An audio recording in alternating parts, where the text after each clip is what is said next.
When it comes to Hollywood romances, few stories capture the imagination quite like that of Joe Manganiello and Caitlin O'Connor. The 48-year-old heartthrob, best known for his rugged charm as Alcide Herveau in HBO's True Blood and his chiseled presence in blockbusters like Magic Mike, has found what many call his perfect match in the 36-year-old actress and television host. Weeks after announcing their engagement, O'Connor sat down for an intimate chat where she spilled the beans on the amazing chemistry that binds them, a connection so electric it feels scripted by the stars themselves.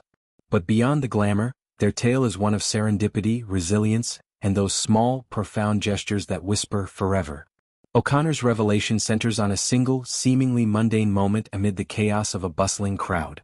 "We were holding hands in a crowd rushing by us and someone tried to cut through us and cause us to stop holding hands while the crowd rushed by," she recounted to People magazine, her voice laced with warmth. "Joe protected that handhold and wouldn't let the person cross in between us, and that is when I knew he was the one." It's a snapshot of their bond, unyielding, protective, and deeply attuned to the little things that matter. In an industry rife with fleeting flings and high-stakes drama, this anecdote stands out as refreshingly real, a testament to Manganiello's old-school gallantry and O'Connor's discerning heart. Their paths first crossed in the vibrant tapestry of Los Angeles, a city that breeds both dreamers and cynics. Manganiello, a Pittsburgh native with Italian roots and a physique sculpted from years of disciplined training, had navigated the highs and lows of fame. Post-True Blood, he charmed audiences as a stripper in Steven Soderbergh's Magic Mike franchise, proving his range from supernatural hunk to comedic everyman. But personal life proved trickier. His 2017 divorce from actress Sofia Vergara after 7 years left headlines buzzing and hearts aching. Enter O'Connor, a rising star whose bubbly energy and sharp wit have made her a fixture on daytime TV. Born in the Midwest, she honed her skills in regional theater before landing roles in indie films and hosting gigs that showcased her natural charisma. Their meeting, at a mutual friends gathering, was anything but ordinary. Sparks flew over shared laughs about Bad Editions and a mutual love for classic rock. From there, their chemistry unfolded like a rom-com montage. Late-night hikes in the Hollywood Hills, impromptu dance sessions to vinyl records, and quiet dinners where conversations stretched into dawn. O'Connor describes Manganiello not just as a partner, but as a co-conspirator in life's adventures. "Joe has this way of making the ordinary feel extraordinary," she says. "Whether it's whipping up pasta from scratch or debating the merits of werewolf lore, there's this effortless flow." Their bond deepened during the pandemic, when isolation tested even the strongest connections. Holed up in Manganiello's Malibu home, they co-wrote a short film about resilience, drawing from their own stories of reinvention. O'Connor, who had faced typecasting early in her career, found in Joe a champion who encouraged her to direct her first feature, a coming-of-age tale set in her hometown. What makes their chemistry amazing, as O'Connor puts it, is the balance of fire and foundation.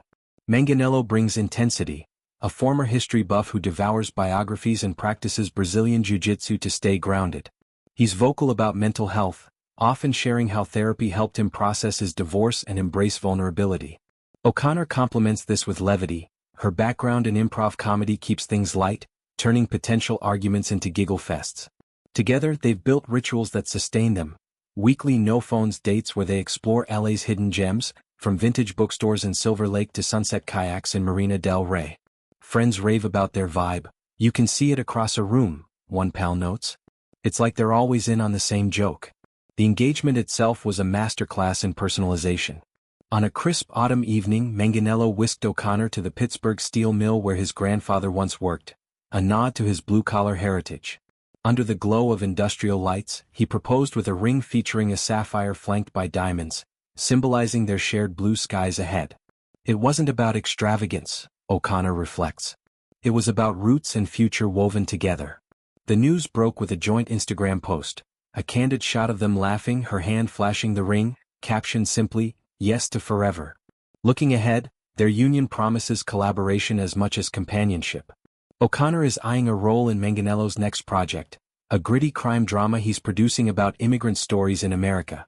"We bounce ideas off each other constantly," she shares. "His insight into character arcs has sharpened my writing, and I help him infuse humor into heavy scenes."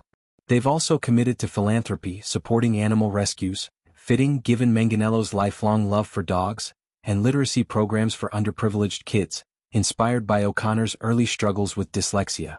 Yet their story isn't without hurdles. Navigating fame's glare means paparazzi stakeouts and tabloid speculation, but they face it head-on with humor. "We joke that our first fight will be over who gets the last slice of pizza," O'Connor laughs. More seriously, they've discussed blending families. Manganiello's close-knit siblings adore her, and she's excited about the possibility of kids someday. Joe would be an incredible dad, patient, playful, present.